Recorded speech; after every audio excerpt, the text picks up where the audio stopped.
माझे नाव पायल आहे। आज माझे स्वप्न पूर्ण झाले यावर माझा विश्वासच बसत नव्हता।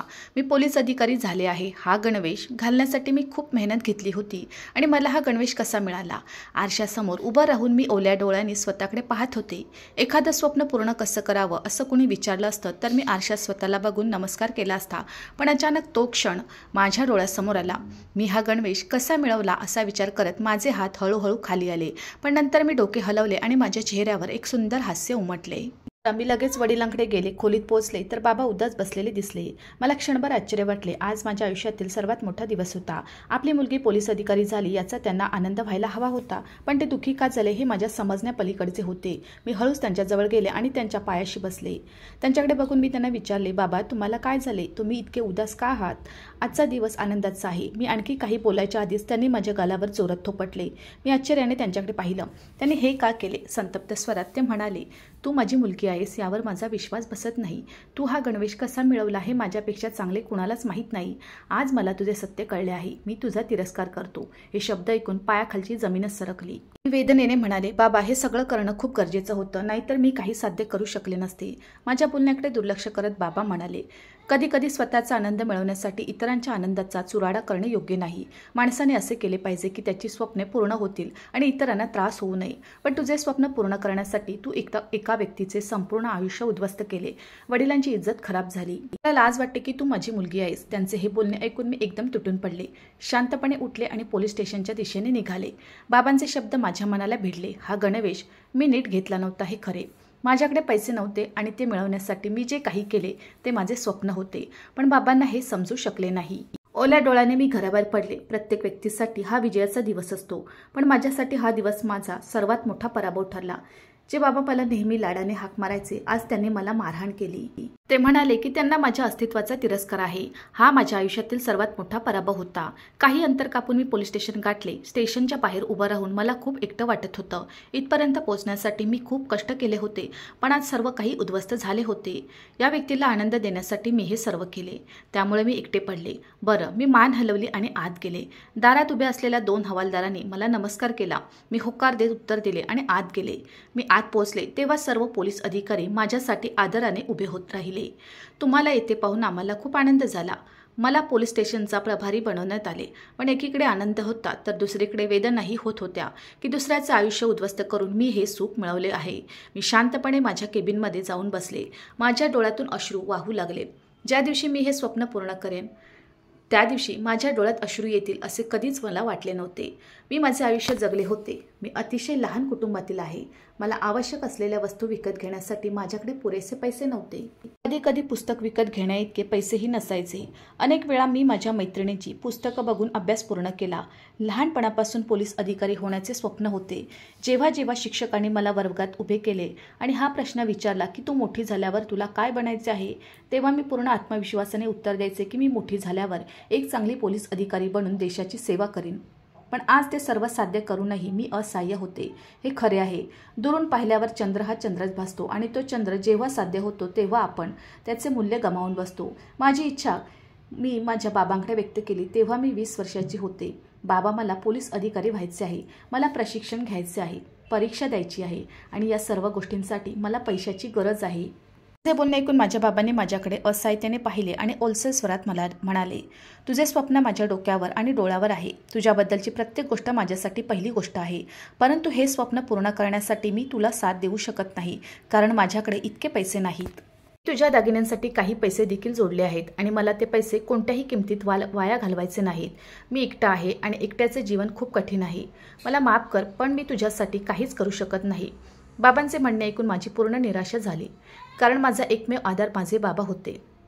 स्वतःचा उदरनिर्वाह करण्यासाठी माझ्याकडे एक छोटीशी नोकरी होती। मी घरातून बाहेर आले आणि फुटपाथवर बसले।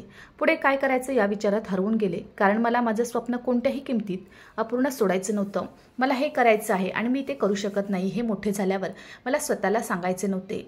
यासाठी मला खूप कष्ट करावे लागले, परंतु मी खूप मेहनत केली तरी मी माझे स्वप्न कोणत्याही किमतीत पूर्ण करू शकणार नाही, कारण माझा सगळा वेळ कामात जाईल आणि मी पोलीस अधिकारी होण्यासाठी प्रशिक्षण घेऊ शकले नाही किंवा परीक्षेला बसू शकले नाही।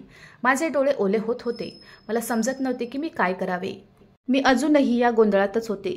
जेव्हा मला माझ्या मैत्रिणीचा रागिणीचा फोन आला, मी आश्चर्यचकित झाले, कारण ती कोणाशी जास्त बोलत नसे. ती एका श्रीमंत वडिलांची मुलगी होती आणि तिच्या आयुष्यात आनंदी होती. मी हॅलो म्हणाले आणि फोन कानाला लावला तर ती म्हणाली, पायल कशी आहेस आणि तुझी स्वप्ने कुठे आहेत? मी लहानपणापासून ऐकत होते की तू पोलीस अधिकारी होणार आहेस आणि मला सांग, तू पोलीस अधिकारी झालीस की नाही? तिचे शब्द माझ्यावर चापकासारखे आदळले, पण मी गप्प राहिले. मी हळू आवाजात म्हणाले, नाही, अजून प्रयत्न चालू आहेत. तू का फोन केलास ते सांग, मी मोकळेपणाने बोलले. ती म्हणाली, मी माझा वाढदिवस साजरा करत आहे, म्हणून मला माझ्या सर्व जुन्या मित्रांना एकत्र करायचे आहे. मला तुला पण आमंत्रित करायचे आहे. माझ्या वाढदिवसाला येशील का? मला नकार द्यायचा होता, पण मला नाही म्हणलेलं आवडत नव्हतं, म्हणून मी हो म्हटलं आणि फोन ठेवला. पण माझं मन कुठेच जायला तयार नव्हतं. मी शांतपणे घरी आले आणि माझ्या खोलीत बसले. माझा मेंदू पूर्णपणे बंद झाला होता. बाबांकडून स्पष्ट शब्द मिळाल्यावर माझेही डोळे भरून आले. मला खूप राग येत होता आणि रागाच्या आणि असहायतेने माझ्या डोळ्यातून अश्रू येत होते. त्या दिवशी मी जमिनीवर बसून खूप रडले. या गरीब व्यक्तीचे जीवन खूप कठीण आहे. देवाकडे बघत मी रागाने बोलले, तू माझ्याशी असं का केलंस? एवढ्या गरीब कुटुंबात माझा जन्म का झाला? मी एवढ्या गरीब कुटुंबात जन्माला आले, मग तू मला एवढी मोठी स्वप्न का पाहू दिलीस? तू मला अशी स्वप्ने पाहण्यापासून का थांबवले नाहीस? मी वेदनेने देवाशी बोलले. माझे हृदय फुटले होते. माझ्या डोळ्यातील अश्रू पुसणे मला शक्य नव्हते. मी बराच वेळ रडत राहिले आणि मग थकले आणि गप्प झाले. मी सतत माझी नजर जमिनीवर टेकवली होती की अचानक माझ्या मनात काहीतरी आले. मी सुंदर, तरुण, हुशार होते. आता मला माझे तारुण्य वापरायचे होते. जर मी हे केले नाही तर मी माझे स्वप्न इतक्या सहजपणे पूर्ण करू शकणार नाही. हे स्वप्न पूर्ण करण्यासाठी मला मोठ्या खेळाला सामोरे जावे लागणारे असून या खेळात ते मला साथ देईल, असे म्हणत रागिणीने मंदस्मित केले आणि शांतपणे उभी राहून माझे कपडे तयार करू लागले, कारण मी तिच्या वाढदिवसाला जायला तयार होते. तिच्या वाढदिवसाला जाऊन एका श्रीमंत मुलाला अडकवण्याचा माझा हेतू होता. मला माहीत होते की जर माझ्या आयुष्यात एखाद्या श्रीमंत व्यक्तीने प्रवेश केला तर मी त्याच्याद्वारे माझी सर्व स्वप्ने पूर्ण करेन. मी लहानपणापासून पुरुषांचा तिरस्कार करत होते. मी सगळ्या पुरुषांपासून लांब राहायचे. अनेक मुलांनी माझ्याकडे जाण्याचा प्रयत्न केला. अनेक मुलांनी माझ्याशी संबंध प्रस्थापित करण्याचा प्रयत्न केला. पण असे असतानाही मी कोणालाही माझ्याजवळ येऊ दिले नाही, तर सर्वांना 100 फूट अंतरावर ठेवले. पण आज पहिल्यांदा मला हे पाऊल उचलावं लागलं आणि ते घेण्याचा माझा प्रत्येक हेतू होता, कारण हे पाऊल फक्त माझ्यासाठी फायदेशीर होते. मी खूप सुंदर होते. मला माहीत होते की मला कोणीही नाकारणार नाही. मी माझ्यासाठी मरून रंगाचा गाऊन काढला होता, जो माझ्या पायापर्यंत पोचत होता. मी त्याचा स्कार्फ माझ्या गळ्यात घातला होता. केस मोकळे सोडून कमरेवर पसरवले होते. हलकासा मेकअप करून मी स्वतःला शोभून घेतले होते. आता माझा बेत रागिणीच्या वाढदिवसाला जायचा होता. मला खूप महागडे गिफ्ट परवडत नव्हते आणि मला माहीत होते की रागिणीसारखी मुलगी त्या गिफ्टसाठी नक्कीच माझा अपमान करेल. म्हणून मी तिला एक घड्याळ विकत घेतले, जे माझ्या बजेटमध्ये होते. मी तिच्या घराकडे जाऊ लागले. मी रस्त्यावरून रिक्षा घेतली. मलाही अस्वस्थ वाटत होते. मी पाऊल उचलणे माझ्यासाठी योग्य होते का? माझ्या मनात एकच गोष्ट चालू होती आणि मी मान हलवली. जितका जास्त विचार केला तितके वाईट विचार माझ्या मनात येऊ लागले.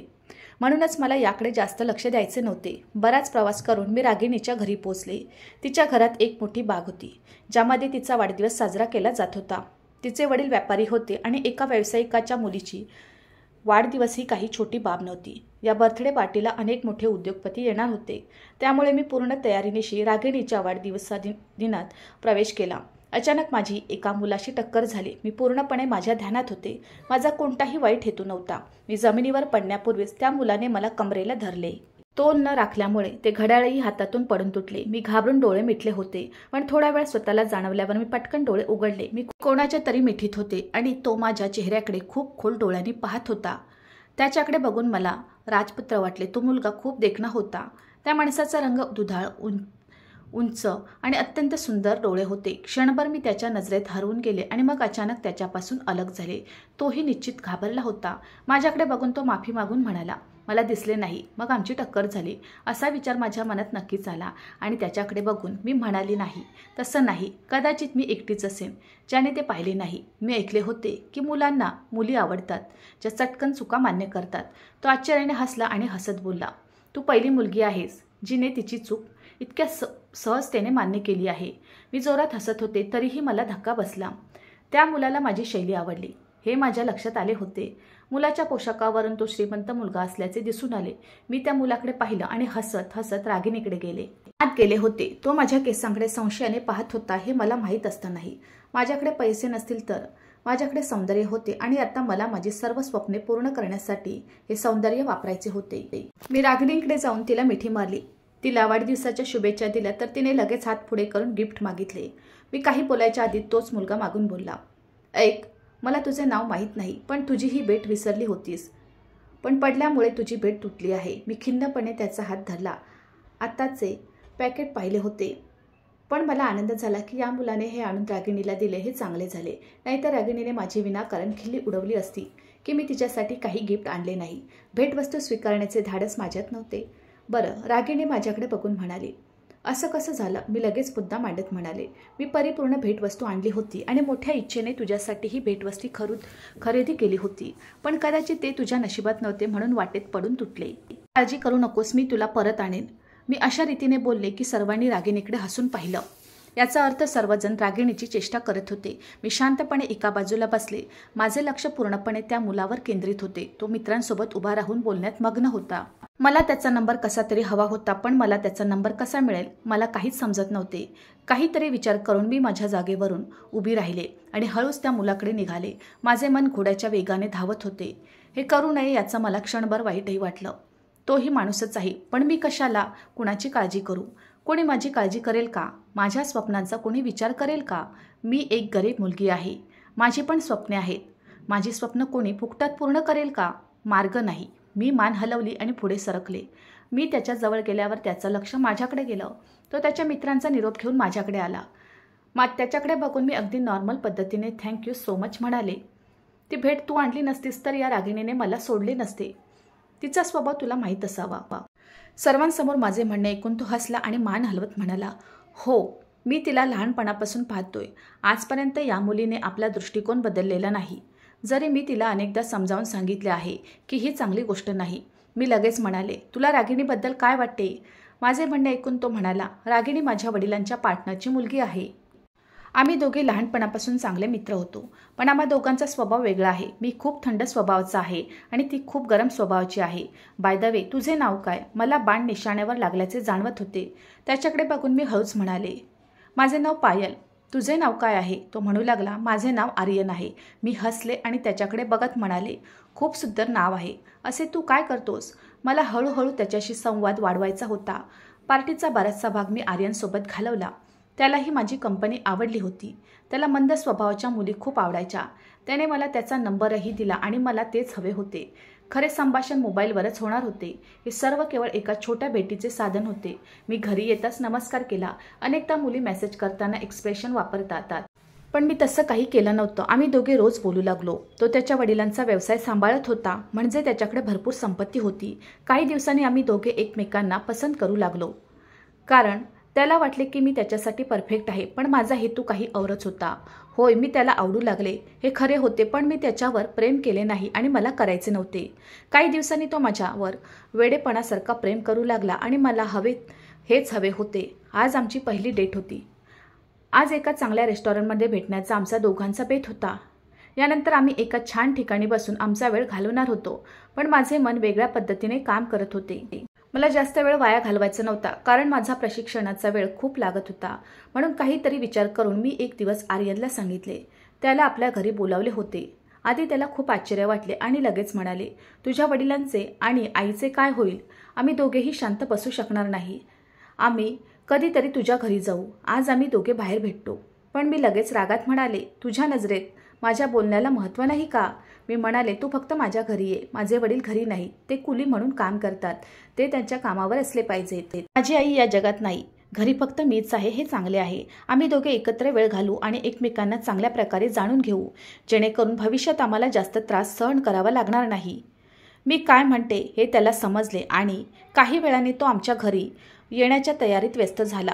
मी पटकन माझे संपूर्ण घर साफ केले होते, परंतु मी स्वतःला माफ केले नव्हते. याचा अर्थ असा होतो की मी जे काही करणार होते त्यानंतर तो कोणत्याही किमतीत सुटू शकणार नाही.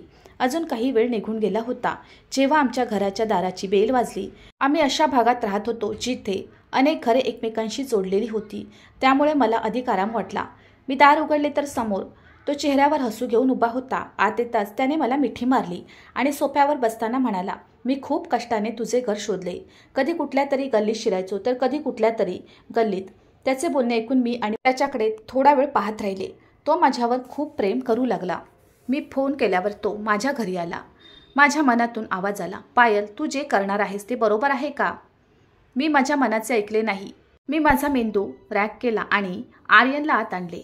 मी म्हणाले, बस मी पाणी आणते. मी स्वयंपाकघरात जाऊन आर्यनसाठी पाणी आणले. मी त्याला पाणी दिले आणि मी पण सांगू लागले, मी पण खूप दिवसापासून तुझी वाट पाहत होते आणि मला वाटत होतं की तू नाराज होशील. पण मला खात्री होती की तुझ्यासारखी व्यक्ती कोणत्याही किमतीत नाराज होऊ शकत नाही. त्याच्याकडे खूप प्रतिभा आहे. कसा तरी तो माझ्यापर्यंत पोचेल. मी अजून काही बोलायच्या आधीच तो हसला आणि म्हणाला, हो, तू एकदम बरोबर आहेस. असे म्हणतात की आत्मा आपोआप स्वतःला त्याच्या दुसऱ्या आत्म्याकडे खेचतो. आम्हा दोघांची ही अवस्था अशीच आहे. मी शांत होते. माझे हृदय विचित्र भावनांनी भरले होते. मी हे करायला हवे होते का? त्याच्यासाठी ते ठीक होते का? मी हे केले असते तर त्याचे संपूर्ण आयुष्य उद्ध्वस्त होऊ शकले असते. त्याचं करिअर उद्ध्वस्त होऊ शकतं, पण माझंही करिअर होतं. जर मी हे केलं नसतं तर माझा आनंद कधीच मिळवू शकले नसते. हा विचार मनात येताच मी अचानक ओरडू लागले, मला सोडा, मला वाचवा.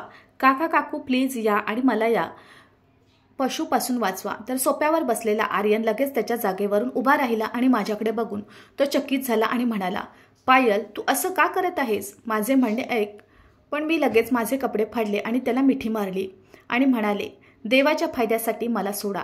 कोणीतरी प्लीज मला वाचवा. माझा आवाज खूप जोरदार होता. आमच्या आजूबाजूचे बरेच लोक आले होते आणि माझी अशी अवस्था पाहून ते सर्वजण रागाने पुढे सरसावले. कारण मी एका अतिशय प्रतिष्ठित कुटुंबातील असून अनेक वर्षापासून येथे राहत होतो. त्यामुळे सर्वजण मला ओळखत होते. सगळ्यांनी मला चादर पांघरली होती. ते आर्यनला मारायला तयार होते, पण मी रागाने म्हणाले की या माणसाला मारायला कोणाचीही गरज नाही. पोलिसांना बोलवा, मी त्याला पोलिसांच्या ताब्यात देईन. सर्वांनी माझे म्हणणे मान्य केले आणि मी पोलिसांना बोलावून आर्यनला त्यांच्या स्वाधीन केले. त्याचा शेवटचा नजराना मला अजूनही आठवतो. तो माझ्याकडे पाहत होता. मला खात्री होती की तो मला कोणत्याही किमतीत सोडणार नाही, परंतु मला माहीत होते की ते काहीही करू शकत नाही. व्यावसायिक माणसासाठी त्याचा आदर खूप महत्त्वाचा असतो. दुसऱ्या दिवशी संध्याकाळी त्याचे वडील माझ्या घरी आले. मला आशा होती की त्याचे वडील नक्कीच येतील आणि तेच घडले. तो येताच रागाने म्हणाला, हा खटला त्वरित मागे घ्या. पण कोणाचेही ऐकण्याचा माझा हेतू नव्हता. त्याच्याकडेच पाहून मी स्पष्टपणे म्हणाले, जर तुला मी हा खटला मागे घ्यायचा असेल असं वाटत असेल तर तुम्ही मला 25 लाख रुपये द्या. जर तुम्ही मला संपूर्ण 25 लाख रुपये दिले तर मी माझी केस मागे घेईन. माझे बोलणे ऐकून आर्यनचे वडील काही वेळ शांत झाले. मग काही विचार करून तो माझ्याशी सहमत झाला. कारण त्याला हे देखील माहीत होते की जर त्याने तसे केले नसते तर त्याचा संपूर्ण आदर नष्ट होऊ शकतो. माझे काम झाले. मला 25 लाख रुपये देण्यात आले आणि मी आर्यनची केस मागे घेतली. आर्यनचे डोळे लाल झाले होते. तो माझ्याकडे टक लावून पाहत होता. मी केस परत घेऊन घरी आले. आता मी माझ्या अभ्यासाची तयारी करू लागले. या सगळ्या गोष्टी विसरून मी माझ्या ट्रेनिंगच्या तयारीला लागले. कारण मला पोलीस अधिकारी व्हायचे होते. जेव्हा मी माझे प्रशिक्षण सुरू केले तेव्हा बाबांनी मला माझ्या प्रशिक्षणासाठी पैसे कुठून आणणार असे विचारले. मी बाबांना सांगितले होते, बाबा मी काही पैसे जमा केले होते आणि मी शिष्यवृत्तीचा फॉर्म भरला आहे. मला थोडे पैसे मिळाले तर माझे प्रशिक्षण पूर्ण होईल. तुम्हाला काळजी करण्याची गरज नाही. माझ्या बाबांनी प्रेमाने माझ्या डोक्याला हात लावला. तेही आपल्या कामात मग्न झाले. त्यानेही माझ्या बोलण्यावर विश्वास ठेवला. बरं, हळूहळू वेळ निघून गेला. मी खूप कष्ट केले आणि माझ्या अहोरात्र मेहनतीचे फळ मिळाले आणि मी पोलीस अधिकारी झाले. पण आज कोणास ठाऊक मी एका मुलाला कसे फसवले आणि त्याच्या वडिलांकडून 25 लाख रुपये घेतले आणि त्या पैशाने मी माझे स्वप्न पूर्ण केले. हे संपूर्ण सत्य माझ्या बाबांना सांगितले. माझ्या कृतीवर माझे बाबा अजिबात खुश नव्हते. खरे तर त्यांनी मला फटकारले आणि हे मला मारण्यासाठी पुरेसे होते. वेळ निघून जात होती आणि मी माझ्या आयुष्यात मग्न होते. बाबांचे शब्द किती काळ मनाशी जपून ठेवायचे. जर मी त्यांचे शब्द मनावर घेतले असते तर मी माझ्या देशाची सेवा कधीच करू शकले नसते. माझे स्वप्न कधीच पूर्ण करू शकले नसते. त्यामुळे मी माझ्या मनातील सर्व गोष्टी झटकून माझ्या कामावर लक्ष केंद्रित करू लागले. वेळ जात होती आणि मी जवळपास 1 महिना हे काम करत होते. आज माझी नाईट ड्युटी होती. अनेकदा रात्रीही इथे मुक्काम करावा लागायचा. तेवढ्यात अचानक माझ्या नंबरवर कॉल आला. त्याला समोर पाहून मी आणखीनच घाबरले. त्यामुळे माझेही आयुष्य खराब होईल का? पण तसं काही झालं नाही. त्याने जवळ येऊन माझ्या डोक्यावर हात ठेवला, मला चादरने झाकले आणि माझ्याकडे पाहून म्हणाला, माझ्या मुलाने तुझ्याशी जे केले ते मला माहीत आहे. तुलाही तुझी चूक नक्की कळली असेल. तुला माहीत नाही ही 5 वर्ष त्याने या संकटात घालवली. तुला खूप शोधलं पण सापडलं नाही। हा बदला त्याला खूप पूर्वीपासून घ्यायचा होता। पण जेव्हापासून त्याला समजले की तू ट्रेनिंगसाठी दुसऱ्या शहरात गेली आहेस तेव्हापासून तो खूप अस्वस्थ झाला होता आणि शहरातून परत येण्याची वाट पाहत होता। तू इथे आली आहेस हे कळताच त्याचा बदला घेण्याची इच्छा आणखीनच वाढली। पण त्याला तुला मदत करायची आहे। माझ्या मुलाने तुझ्याशी असे काही करावे असे मला कधीच वाटले नाही, पण तो खूप वेडा झाला होता। माझा मुलगा असा अजिबात नव्हता, पण तू त्याला असे केलेस। तू माझ्याशी धैर्याने बोल आणि त्याला तुला स्वीकारण्यास पटवून दे, कारण त्याने तुझे आयुष्य उद्ध्वस्त केले आहे। आता तुझ्याशी कोणी लग्न करणार नाही। मी काय म्हणतोय ते तुला समजतंय ना? तो खूप प्रेमाने बोलत होता। मला काही समजत नव्हते काय बोलू। मी त्या पितापुत्रांचे आयुष्य उद्ध्वस्त केले होते, पण असे असूनही त्यांना मला मदत करायची होती। मी गप्प झाले होते। माझी अवस्था देवावर सोडली होती। आर्यनच्या वडिलांनी मला माझ्या घरी सोडले होते आणि तो निघून गेला। माझे बाबा घरी आल्यावर रडायला लागले आणि ढसाढसा रडायला लागले की आता तुझा हात कोण धरणार, तुला कोण स्वीकारणार, मी उद्ध्वस्त झाले आहे। बघ देवाने तुला अशी शिक्षा दिली की माझ्या बाबांनी स्वतःला खोलीत कोंडून घेतले। बरं मी स्वतःवर नियंत्रण ठेवलं। काही दिवस मी ड्युटीवर गेले नाही। हळूहळू वेळ निघून गेला आणि असे म्हणतात की जेव्हा तुम्ही तुमचा निर्णय देवावर सोडता तेव्हा तो तुम्हाला नक्कीच मदत करतो। आर्यनच्या वडिलांनी आर्यनची समजूत घातली होती आणि तो मला बघून सोबत घेऊन जायला तयार झाला होता। मला धक्काच बसला। रात्रीच्या यावेळी कोणी फोन केला असेल। मी तो माझ्या कानाला लावला। समोरून एक घाबरलेला आवाज माझ्या कानावर पडला, मला वाचवा, मी मोठ्या संकटात आहे, ते मला मारतील, या ठिकाणी या, नाहीतर मी कोणत्याही किमतीवर जगू शकणार नाही। क्षणभर मला वाटले की हा आवाज मी ऐकला आहे, पण मी लगेच मान हलवली आणि मी पटकन जीप बाहेर काढली आणि एकटीच त्या जागेकडे निघाली, कारण त्या क्षणी पोलीस स्टेशनमध्ये जास्त कॉन्स्टेबल नव्हते। मी वेगाने गाडी चालवत होते। कसा तरी मी त्या ठिकाणी पोहोचले होते। त्या माणसाने त्या जागेचा पत्ता दिला होता। त्या ठिकाणी एक निर्जन तळघर होते। मी हळू आवाजात म्हणाले, कुणी आहे का? तुम्हाला घाबरण्याची गरज नाही, तुम्ही बाहेर या, मी तुमच्या सुरक्षेसाठी आले आहे। मी काही बोलायच्या आधीच माझ्या डोक्यावर कोणीतरी काठीने जोरदार प्रहार केला, त्यामुळे मी त्या क्षणी जमिनीवर पडले। मी डोकं वळून बघितलं तर माझ्यासमोर दुसरा तिसरा कोणी नसून आर्यन त्याच्या पूर्ण वैभवात उभा होता। माझ्याकडे बघत तो उपहासाच्या स्वरात म्हणाला, आज मी तुला सांगेन की इज्जत बिघडवणे कशाला म्हणतात। तू माझे संपूर्ण आयुष्य उद्ध्वस्त करण्याचा प्रयत्न केलास। काही पैशाच्या बदल्यात तू मला कुठेच सोडले नाहीस। मी तुझ्यावर प्रेम करतो हे तुला क्षणभरही कळले नाही। 25 लाख रुपये मिळवण्यासाठी तू माझे आयुष्य उद्ध्वस्त केले आहेस, असे म्हणत त्याने माझ्या थोबाडीत मारली।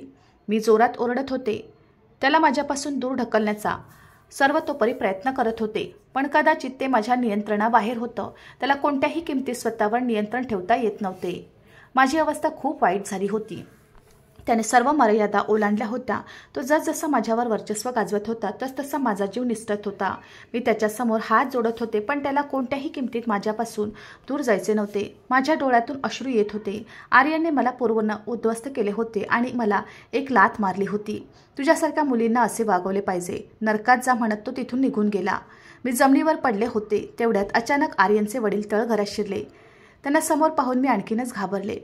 यामुळे माझेही आयुष्य खराब होईल का? पण तसं काही झालं नाही। त्याने जवळ येऊन माझ्या डोक्यावर हात ठेवला, मला चादरीने झाकले आणि माझ्याकडे पाहून म्हणाला, माझ्या मुलाने तुझ्याशी जे केले ते मला माहीत आहे। तुलाही तुझी चूक नक्कीच कळली असेल। तुला माहीत नाही ही 5 वर्ष त्याने या संकटात कशी घालवली आहेत। तुला खूप शोधलं पण सापडली नाहीस। हा बदला त्याला खूप पूर्वीपासून घ्यायचा होता, पण जेव्हापासून त्याला समजले की तू ट्रेनिंगसाठी दुसऱ्या शहरात गेली आहेस तेव्हापासून तो खूप अस्वस्थ झाला होता आणि शहरातून परत येण्याची वाट पाहत होता। तू इथे आली आहेस हे कळताच त्याचा बदला घेण्याची इच्छा आणखीनच वाढली, पण त्याला तुला मदत करायची आहे। माझ्या मुलाने तुझ्याशी असे काही करावे असे मला कधीच वाटले नाही, पण तो खूप वेडा होता। माझा मुलगा असा अजिबात नव्हता, पण तू त्याला असे केलेस। तू माझ्याशी धैर्याने बोल आणि त्याला तुला स्वीकारण्यास पटवून दे, कारण त्याने तुझे आयुष्य उद्ध्वस्त केले आहे। आता तुझ्याशी कोणी लग्न करणार नाही। मी काय म्हणतोय ते तुला समजतंय ना? तो खूप प्रेमाने बोलत होता। मला काहीच समजत नव्हते काय बोलू। मी त्या पितापुत्रांचे आयुष्य उद्ध्वस्त केले होते, पण असे असूनही त्यांना मला मदत करायची होती। मी गप्प झाले होते। माझी अवस्था देवावर सोडली होती। आर्यनच्या वडिलांनी मला माझ्या घरी सोडले आणि तो निघून गेला। माझे बाबा घरी आल्यावर रडायला लागले आणि ढसाढसा रडून म्हणाले की आता तुझा हात कोण धरणार, तुला कोण स्वीकारणार, मी उद्ध्वस्त झाले आहे। बघ देवाने तुला अशी शिक्षा दिली की माझ्या बाबांनी स्वतःला खोलीत कोंडून घेतले। बरं मी स्वतःवर नियंत्रण ठेवलं। काही दिवस मी ड्युटीवर गेले नाही। हळूहळू वेळ निघून गेला आणि असे म्हणतात की जेव्हा तुम्ही तुमचा निर्णय देवावर सोडता तेव्हा तो तुम्हाला नक्कीच मदत करतो. आर्यनच्या वडिलांनी आर्यनची समजूत घातली होती आणि तो मला बघून सोबत घेऊन जायला तयार झाला होता. आर्यन आणि त्याचे वडील माझ्या घरी आले. आर्यनचे वडील माझ्या बाबांशी बोलले. बाबा हात जोडून म्हणाले, तू माझ्या मुलीला स्वीकारत आहेस हे खूप मोठे आहे. माझ्या बाबांनीही हात जोडून आर्यनची माफी मागितली. मला माझ्या मुलीने जे काही चूक केली आहे त्याबद्दल मी तुमची माफी मागतो. मला हे सर्व माहीत नव्हते. तिने ही चूक केल्याचे मला काही दिवसापूर्वीच कळले. मला माफ कर. मग आर्यनने माझ्या बाबांचा हात धरला आणि म्हणू लागला, नाही बाबा, पायलवर माझे खूप प्रेम होते आणि आजही मी तिच्यावर खूप प्रेम करतो. मला राग आला होता. मला तिचा बदला घ्यायचा होता, पण मला माझ्या सुडाची लाज वाटते. मी पायलसोबत चूक केली. मी हे करायला नको होतं, पण तरीही माझं पायलवर खूप प्रेम आहे आणि मी केलेल्या चुकीसाठी मला कधीच माफ करणार नाही. मला पायलची माफी मागायची आहे. आर्यनचे असे बोलणे ऐकून माझ्या डोळ्यातून अश्रू वाहू लागले. आर्यन म्हणू लागला, पायल, तू मला एकदा सांगण्याचा प्रयत्न केलास की तुला पोलीस अधिकारी व्हायचे आहे, तर मी तुला पोलीस अधिकारी केले असते. मी आर्यनच्या छातीला मिठी मारली आणि ढसाढसा रडू लागले. आम्हा दोघांचे लग्न मोठ्या थाटामाटात झाले होते. मला आर्यनची खूप लाज वाटली, पण त्याने पहिल्याच रात्री माझी माफी मागितली आणि मी हे सर्व करायला नको होते असे सांगितले. मी तुझ्याशी जे काही केले ते चुकीचे आहे, कारण हे केल्यावर मलाही शांतता नव्हती. मला माफ कर असे म्हणत त्याने मला आपल्या मिठीत घेतले. तर मीही त्याला माफ केले, कारण ती माझीही चूक होती. मी त्याची बरीच वर्षे वाया घालवली होती आणि ती चांगली गोष्ट नव्हती. आर्यनसोबत मी नवीन आयुष्याला सुरुवात केली. मित्रांनो, मला आशा आहे की तुम्हाला आमची कथा आवडली असेल. कथा आवडली असेल तर व्हिडिओला लाईक करा. चॅनलवर नवीन असाल तर चॅनलला सबस्क्राईब करा आणि हो, नोटिफिकेशन बटन दाबा, जेणेकरून तुम्हाला पुढील अपडेट सर्वात आधी मिळतील. तुमचा मौल्यवान वेळ कथा ऐकण्यासाठी दिल्याबद्दल धन्यवाद. पुन्हा भेटू अशाच एका नवीन कथेसोबत.